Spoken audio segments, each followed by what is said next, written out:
هەڵبژارنەکانی هەرێم بەرەو جێژاوێکی دیکە دەڕوات. ئایا ئێران دەست لە سندوقەکانی دەنگدانی هەرێم هەڵدەگرێت؟ دادگای فیدراڵی بەنیازی چییە و چارەنووسی هەڵبژارنی پەرلەمانی کوردستان بەکوێ دەگات؟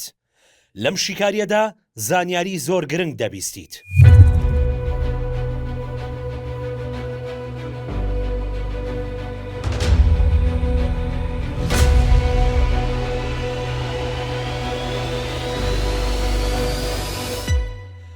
هەوڵەکانی دواخستنی هەڵبژارنی پەرلەمانی کوردستان چوونە قۆناغی کرداریەوە. هەڵبژارنی ئەمجاری هەرێم زۆرترین مشتومڕی لەسەر دروست بووە، بە جۆرێک بەغدا و تاران و واشنتۆنیشی هێناوەتە سەرخەت. سەرباری بەردەوامی ڕێکارەکانی کۆمسیۆن بۆ ئەنجامدانی هەڵبژاردن لە دەی مانگی داهاتوودا، بەڵام بە پێی زانیاریەکان ڕێکەوتنی تەواو کراوە بۆ دواخستنی هەڵبژارنەکە و ئێستا گفتوگۆکان لەسەر میکانیزمی دواخستنەکەن. دوایەوەی مەسرور بارزانی سەرۆکی حکوومەتی هەرێم لە دادگای فیدراڵی عێراق سکاڵای لەسەر کۆمسیۆن تۆمار کردو، داوای ڕاگررتنی ڕێکارەکانی هەڵبژارنی پەرلەمانی کوردستانی کرد.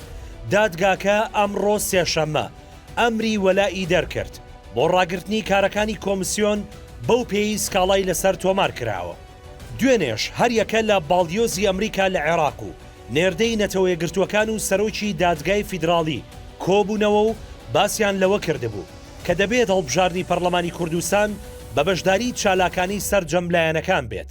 ئەوە ژۆگاماژەیەک بۆ دواخستنی هەڵبژاردن لە پێناو بەشداری پارتیدا. جیا لەوەش نێچیروان بارزانی سەرۆکی هەرێم ڕەزامەندی لایەنە عێراقیەکان و ئێرانیشی وەرگرتووە بۆ دواخستنی هەڵبژارنی پەرلەمانی کوردستان.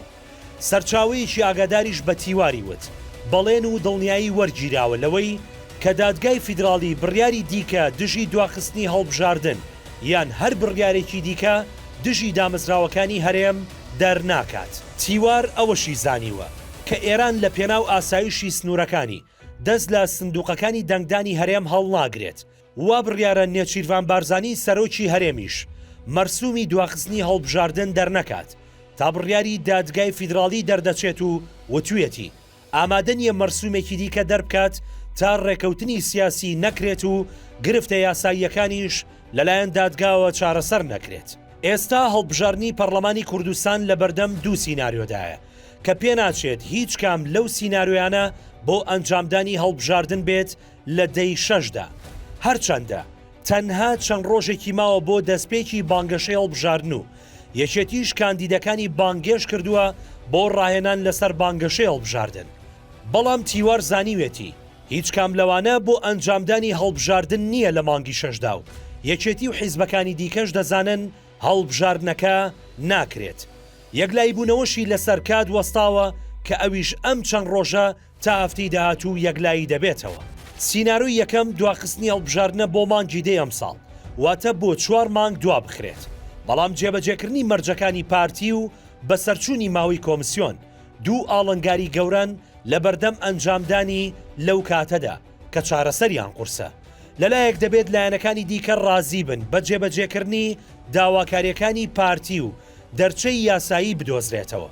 لەلایەکی دیکەش لایەنە عێراقیەکان قورسە بچنە ژێرباری درێژکردنەوەی ماوەی کۆمسیۆن بۆ جارێکی تر، چونکە ناکۆچی و ململانی ناوخۆییان زیاتر بووە و خولی داهاتووی هەڵبژارنی پەرلەمانی عێراقیش لە پێشە کە پێگەێنانی کۆمسیۆنێکی نوێ خاڵی ناکۆک و جەوهری ململانەی نێوانیانە.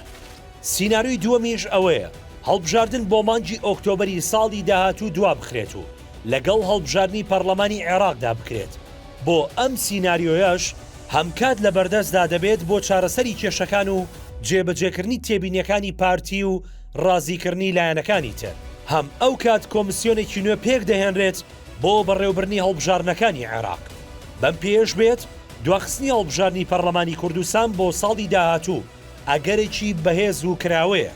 بەم جۆرەش بێت جارێکی دیکە هەڵبژاردنەکانی هەرێم دەکەوێتەوە ناو جێژاوێکی دیکەی سیاسی و گەڕێکی دیکەی ململانی سیاسی لایەنەکان لە هەرێمی کوردستاندا.